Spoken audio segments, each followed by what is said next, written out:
We have been going through various important themes of the teachings of the Upanishads,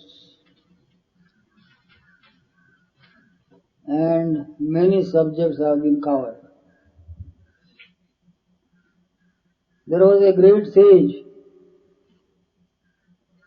called Yajnavalkya. His name occurs in the Brihadaranyaka Upanishad. He was a master of spiritual wisdom. One day, when he was grown of age, he told his wife Maitreyi and another known as Katyayani that he is retired. And he said, whatever property I have, I shall divide between you both. I shall take to sannyas and go for meditation. And you take my property. The younger one, Katyayani, was very happy. Good riddance. The old man goes, she thought perhaps. But the other one, Maitreyi, was very mature. Sire, you want to offer me all your wealth? May I ask you one question? Can I become immortal through wealth? With all the treasures that you are now prepared to offer to me, can I become immortal? Yajnavalkya said, far from it. You will be a well-to-do person like any other in the world. But there is no hope of immortality through wealth. Then, what for is this wealth that you are offering to me? What shall I do with it? If through that I shall not become immortal. Hiddenly, there is a very important psychological truth in this query of Maitreyi, the consort of Yajnavalkya. Immortality is timeless existence. Also, it can mean for our own practical purposes a very long life which is not going to end easily. And if immortality is not to be gained through wealth, perhaps long life also cannot be assured through wealth.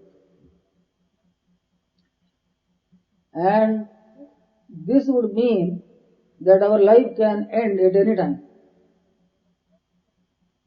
with all the wealth that we may be having. If tomorrow is the last day for a person in this world,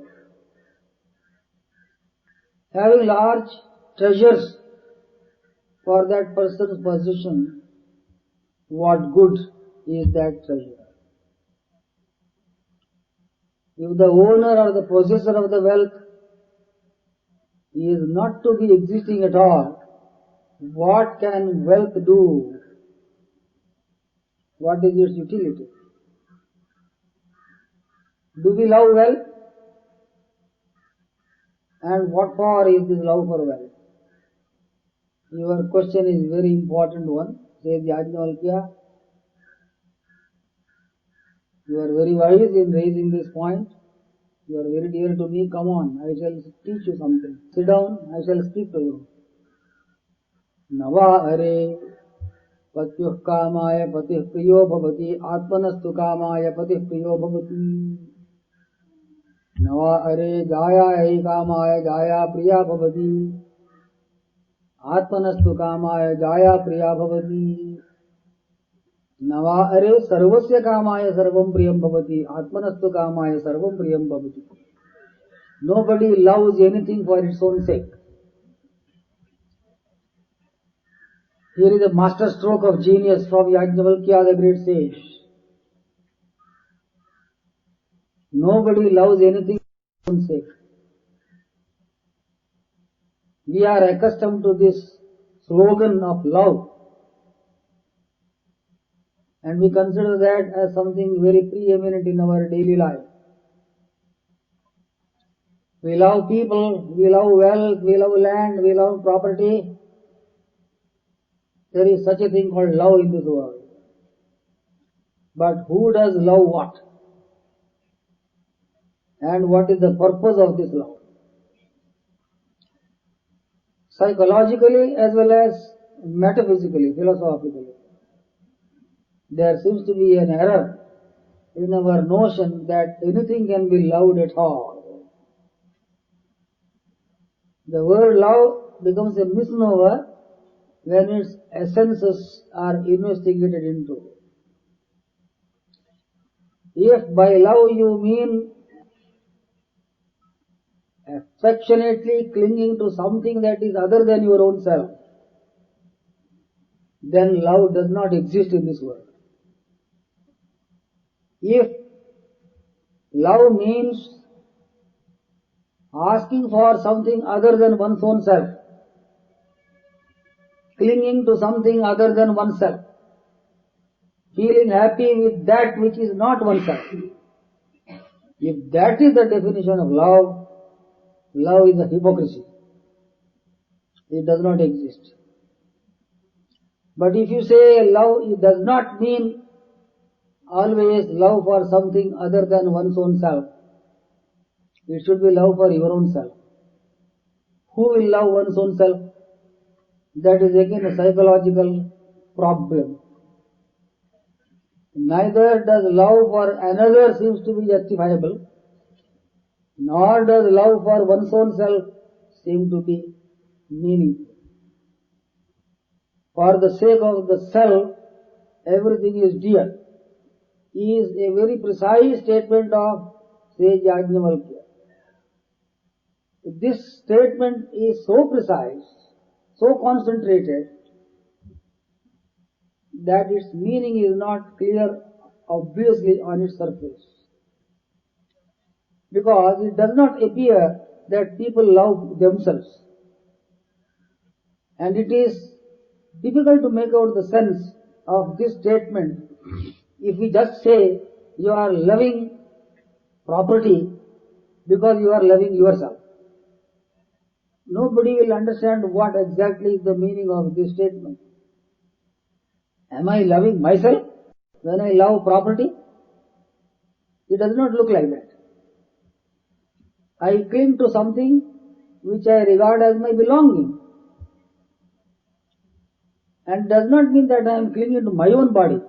When I cling to something which is my belonging, property, wealth, treasure, relation,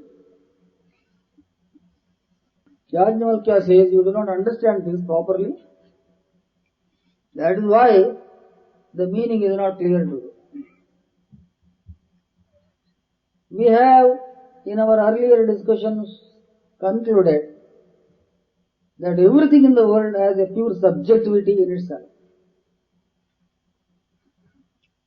It is not true that things are objects of perception. They are also subjects from their own point of view. If you as a perceiver or a cognizer of a thing which you consider as an object remain as a subject for that particular thing which you regard as object, that other thing may consider you as an object from its own point of view when it beholds you as something outside itself. When I see you, I am a subject perceiving you as an object of my perception. So you are an object and I am a subject. But when you perceive me, you are a subject and I am an object. Now tell me, who is the subject and who is the object? Is there anything which can be permanently called an object? The analysis of consciousness, into which we entered some time back, has shown us that the nature of the subjectivity of anything is essentially consciousness. You have to bring back to your memory this analytical study that we conducted in the course of our going through the Mandukya Upanishad, etc. Consciousness is the essence of the subjectivity of anything. There cannot be perceiving anything unless there is a consciousness of perceiving. This consciousness, we noticed by analysis of its nature, is incapable of limitation to a finitude of existence. Consciousness cannot be finite. That is to say, it cannot be located in any particular place. It cannot be even said to be inside somebody. Because consciousness is the knower of the fact of its being inside someone.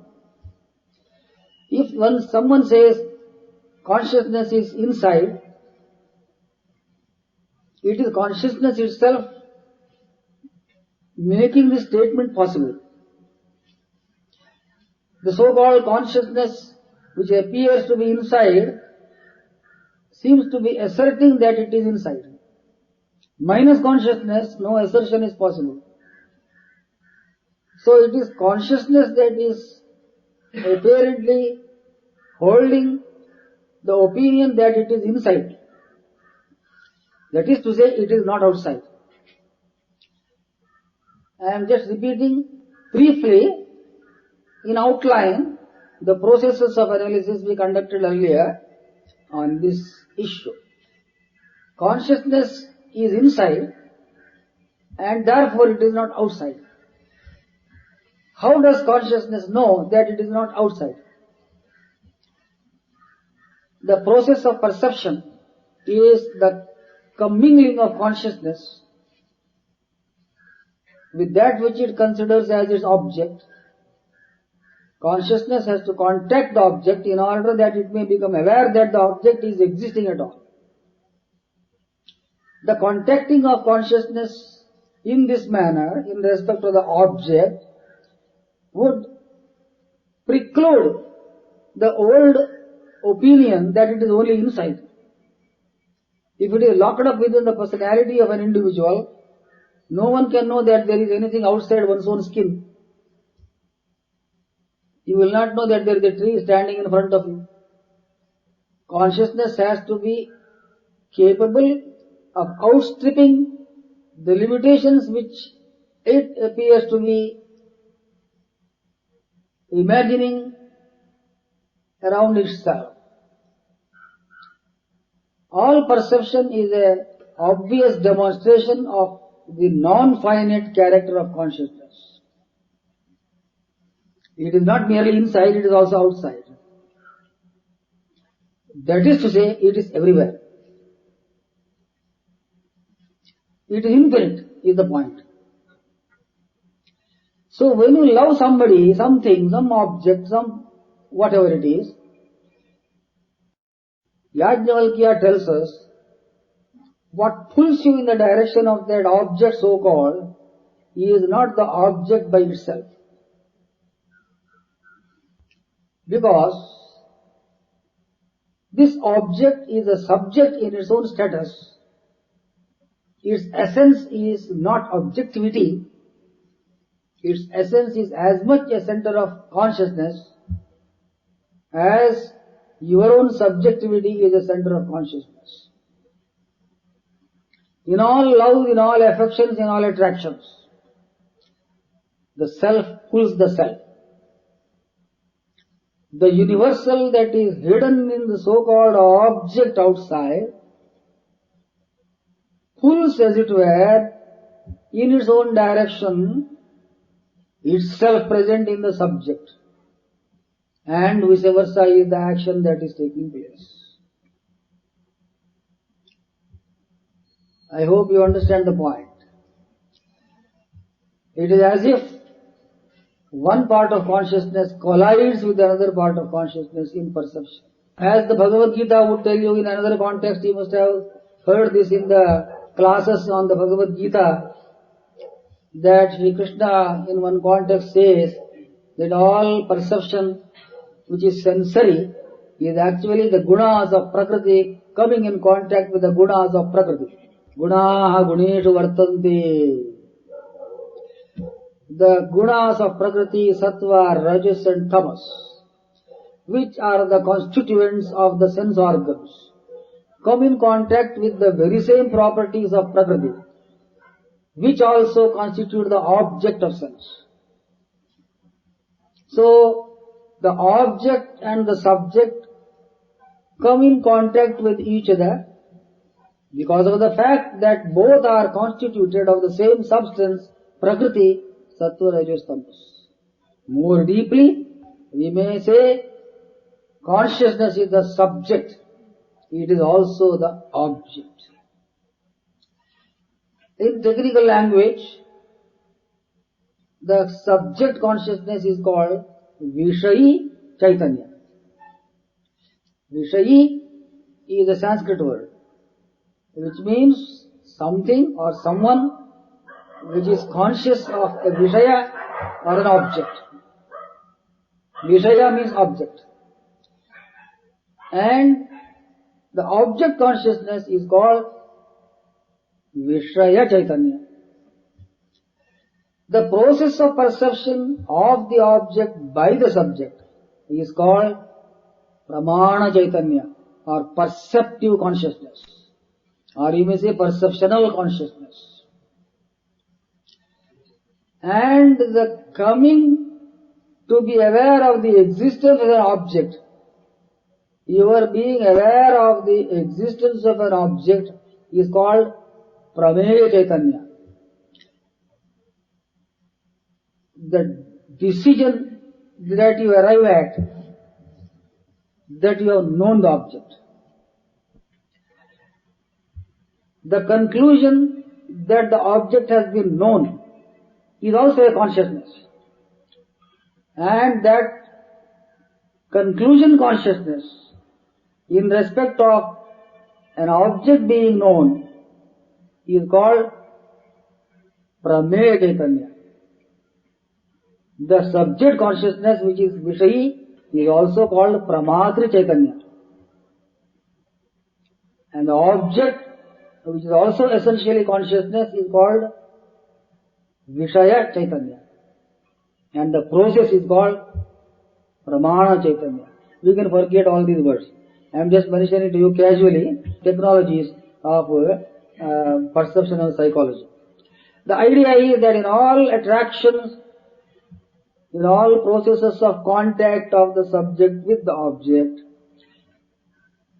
it may be true that the gunas of Prakriti are colliding with the gunas of Prakriti, but more profoundly we must say consciousness collides with consciousness. The sea of consciousness is everywhere in the universe. One eddy or wave of this consciousness is touching another. Why are you so much attracted towards things? And when you are pulled in the direction of something lovable or dear, you seem to be losing your sense itself. You become crazy and mad. Why does it happen? Because the whole universe is behind, at the back of even this little drop of consciousness which appears as the object. A little wave that is rising upon the surface of the ocean has the entire sea at the back of it, which wells up as this eddy or the wave.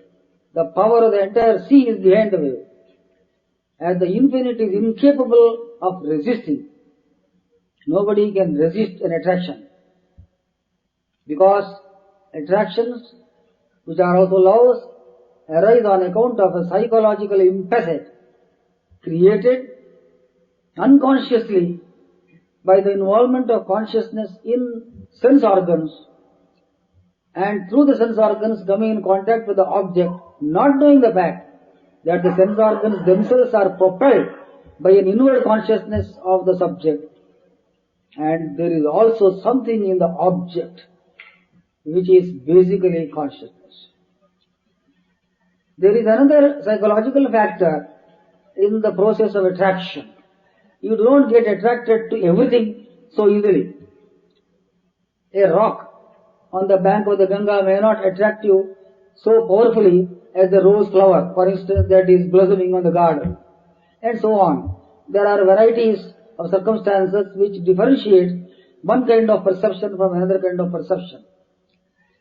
Attractions are the outcome of a sympathy that is established between the subjective consciousness and the contour that is presented by the object outside.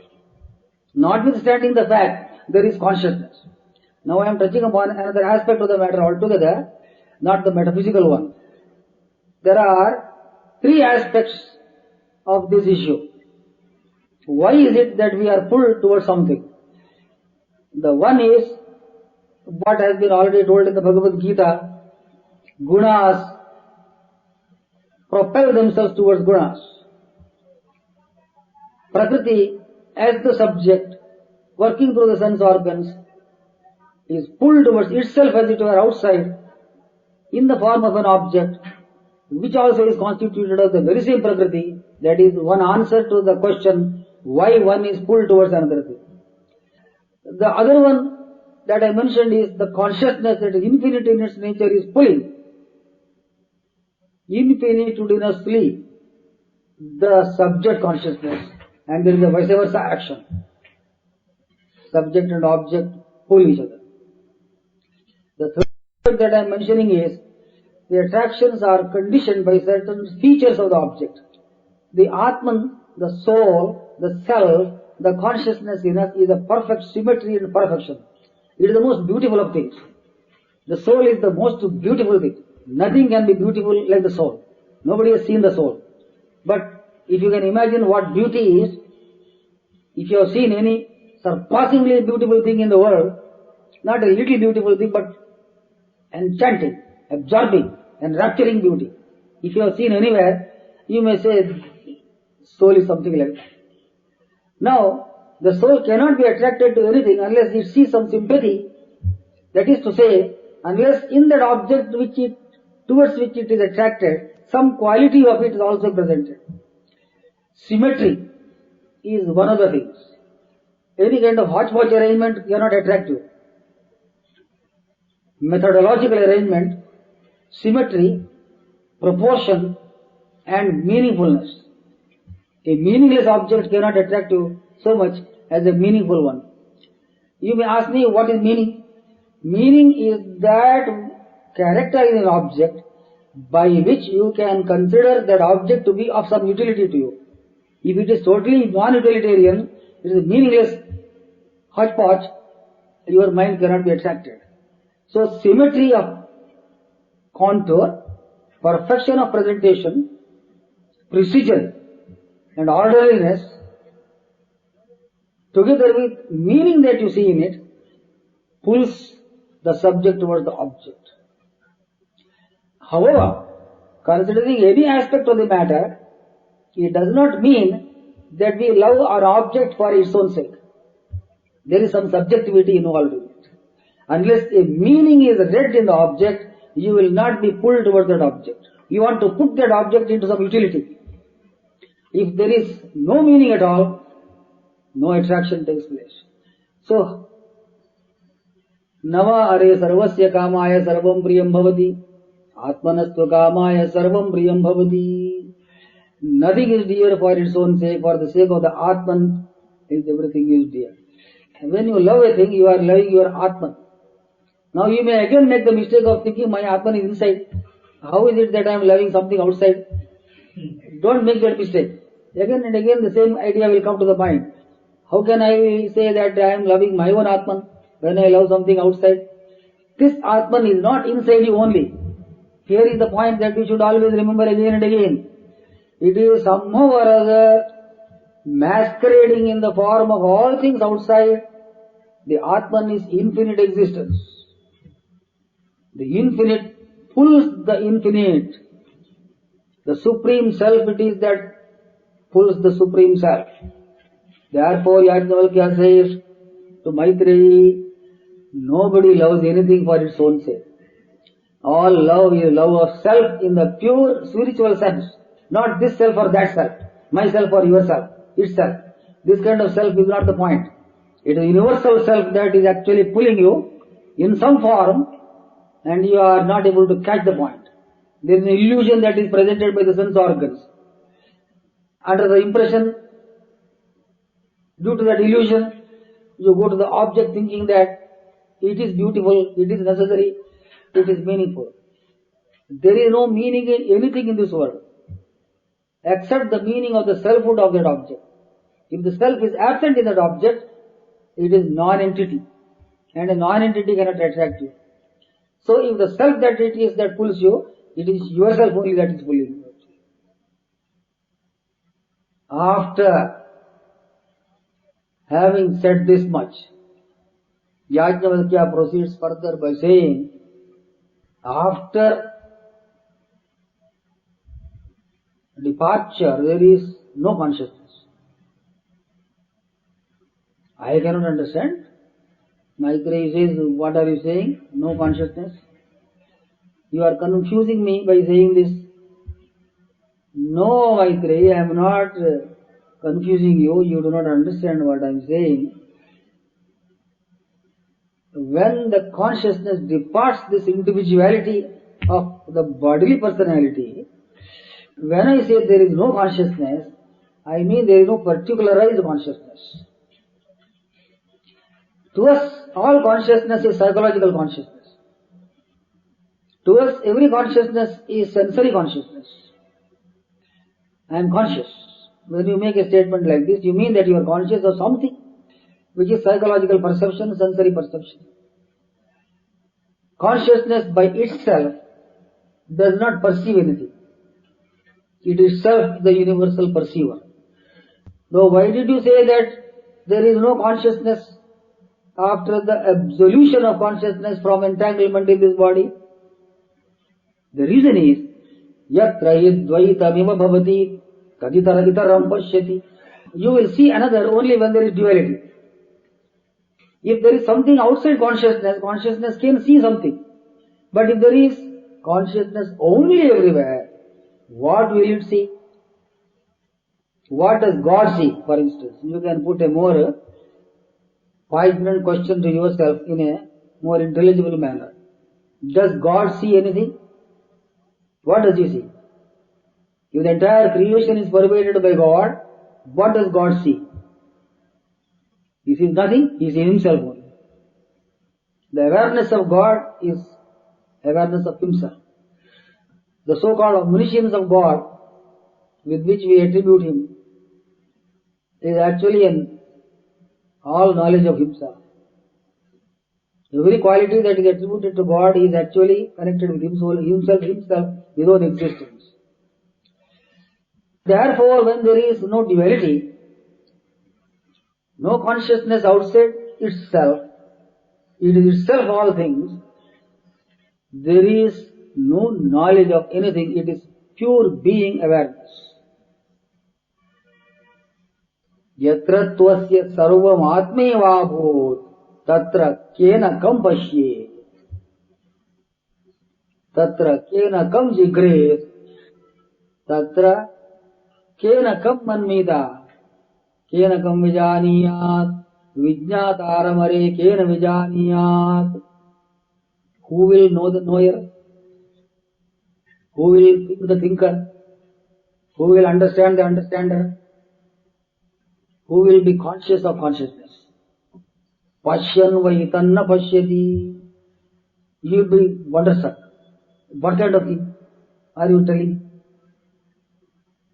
No knowledge of anything.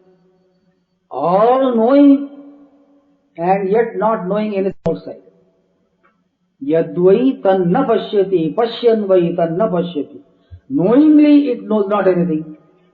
Not knowing it knows all things. It knows all things because it alone is everywhere. It does not know anything because outside it nothing is. You understand the point? God does not know anything because outside him nothing is. But God knows everything because he himself is everything. That is the meaning of this interesting instruction of Yajnavalkya at another place. Yadvaitanna pashyati, pashyan vaitanna pashyati.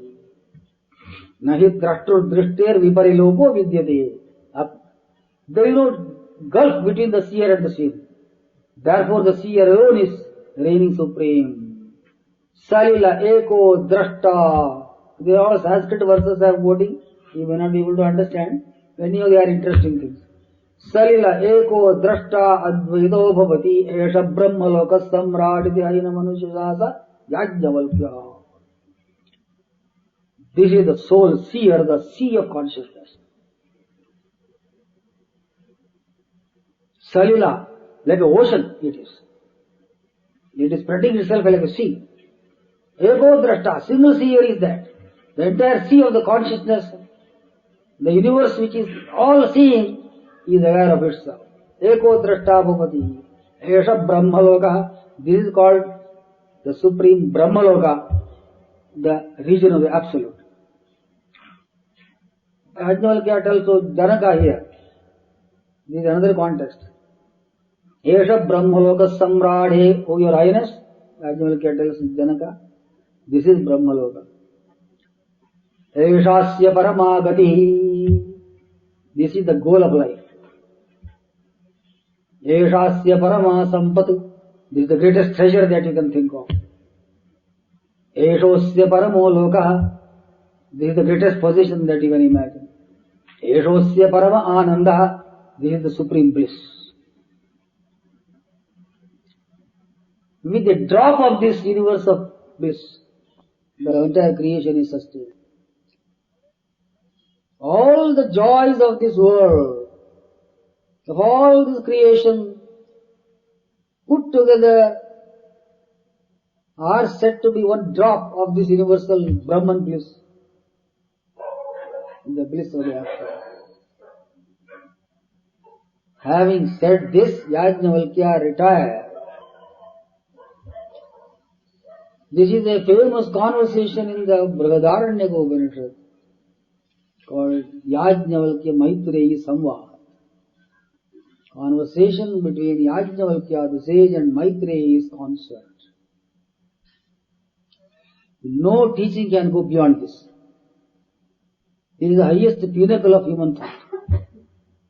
All philosophy is crushed and put into its essence. However much you may think philosophically, your mind will not go beyond this thought.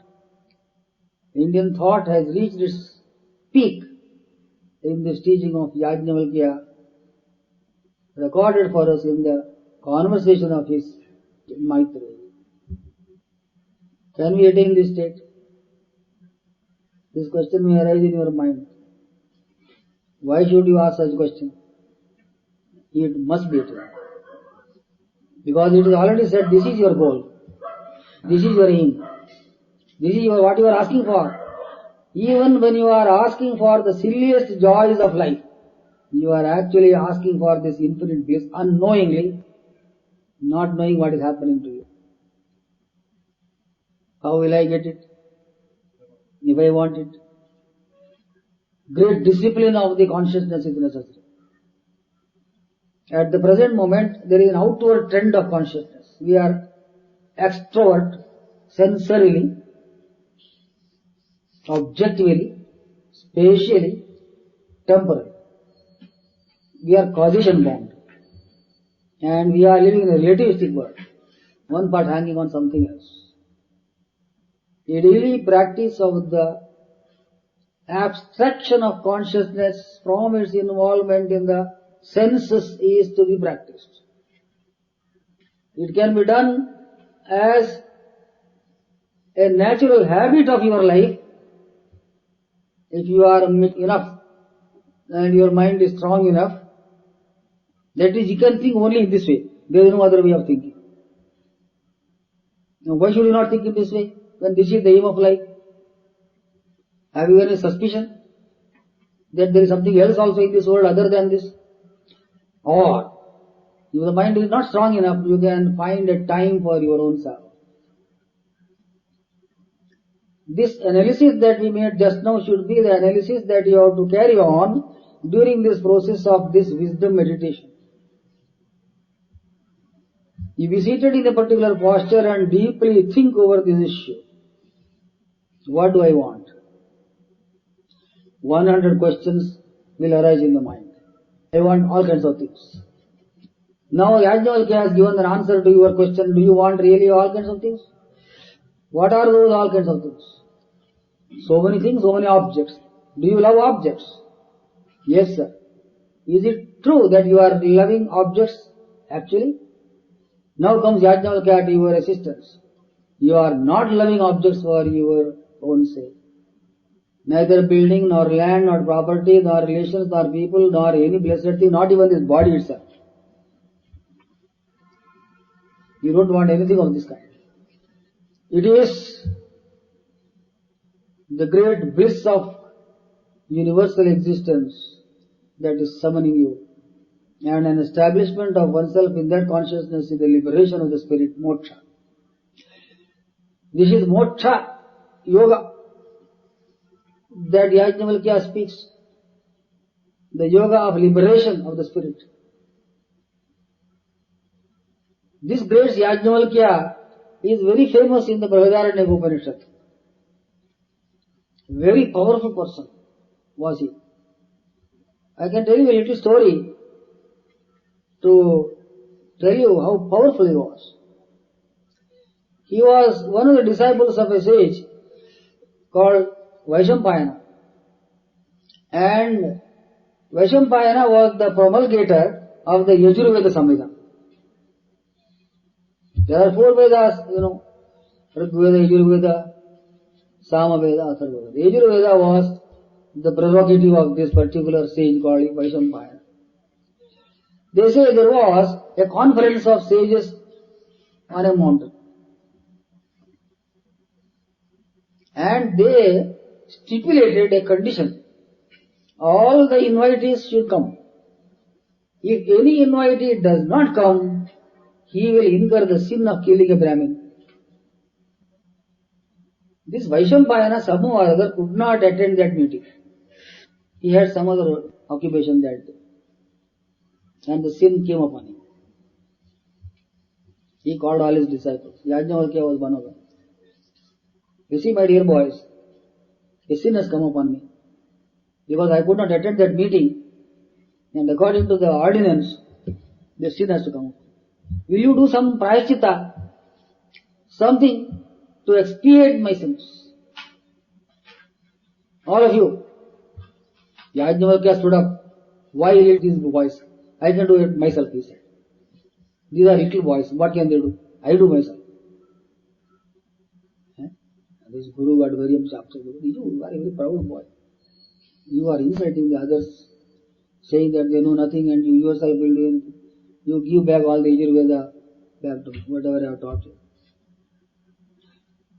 He vomited the Yajurveda out in the form of some exudation from his mouth. And some birds, tittiris as they are called, which were the forms taken by these other disciples, sucked up that which he vomited. And that black stuff which is the embodiment of the knowledge that he gained from his Guru which he vomited was partaken of by the tittiris, which are the birds whose form the other students assumed.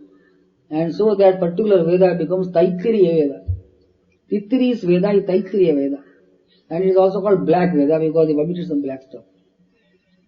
Yajnavalkya decided, I shall not have any teacher anymore. I shall go to the supreme teacher for getting new knowledge. He went to the sun directly, pray to the sun. Give me fresh knowledge of Veda which nobody else knows. Whatever I learned from my Guru I have given back. I do not want to have any further Guru. Surya Bhagavan, you are my Guru, give me fresh Veda. And in the form of a horse, Surya Narayana appeared before him, it seems, and spoke a new Veda, a new Yajurveda, white Yajurveda, not black, and it is called Shukla Yajurveda, and it is also called Vajasaneya, Vajasanya connected to the Ashwa or horse because he came in the form of a horse. And the Bhagavata Purana in the last skanda narrates this story, and also a beautiful prayer that Yajnavalkya offered to the sun also is recorded there, beautifully worth committing to memory. Yajnavalkya became then the teacher of a new Veda called White Yajurveda, Shukla Yajurveda. He also wrote a Smriti called Yajnavalkya Smriti. And there is also a yoga text under the name of Yajnavalkya, which is not very much known to people. Yoga Yajnavalkya, it is called. A special psychic method of meditation is described there. Yajnavalkya is the highlighting feature in the central portion of the Brihadaranyaka Upanishad. He went to the court of King Janaka. Janaka was a learned person, and he invited learned people to his court to have discussions, learned discussions or arguments on lofty themes on spirituality. So, hundreds of these great learned Brahmins were seated there in the audience, and the king stood up and said, "Great ones, lords of learning, here are a large number of cattle decked with gold in their horns, looking big like bulls or elephants. Whoever among you consider yourself as the best of the knowers may drive all these cattle to your house." Nobody uttered a word, all kept quiet. Because who can get up and say, "I know everything and I am the best"? Yajnavalkya stood up and told his disciple, "Boy, drive all these cows." All were agitated. "Hey, what kind of person are you? You consider yourself as the most all-knowing here? I put you questions. Answer all the questions. Let me test you." One of them stood up. Another stood up.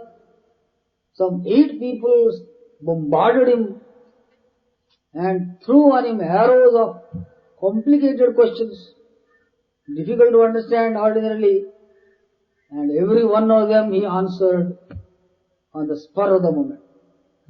So he actually justified this driving of the cattle home. And we don't go into the details of all these arguments, which is all not necessary for you students here in this academy. I am just mentioning casually for your information the greatness of this wonderful master Yajnavalkya. The Brihadaranyaka Upanishad is the vehicle of the teaching of this great master. Many questions were put to him, and one of the questions raised by a person in the audience was, "What is it that is inside and outside? What is its nature?" "Yes, I know that," said Yajnavalkya. "What is the good of saying I know that? Tell me what it is." Everybody can say, "I know that, I know that. Let me hear what it is." Then he gives a description of Antaryami Brahmana, as it is called. Much of Vaishnava theology of Ramanuja Sampradaya is based on this doctrine of the interconnecting consciousness or Antaryami consciousness delineated by Yajnavalkya in one of the sections of the Brihadaranyaka Upanishad. Everything is connected to everything else. To Maitreyi, he told something different, which actually landed us on the conclusion that all existence is scintillating with awareness, and one reality alone sees itself, and it loves itself, and nobody loves anything else. Now here, he gives another sidelight of this issue.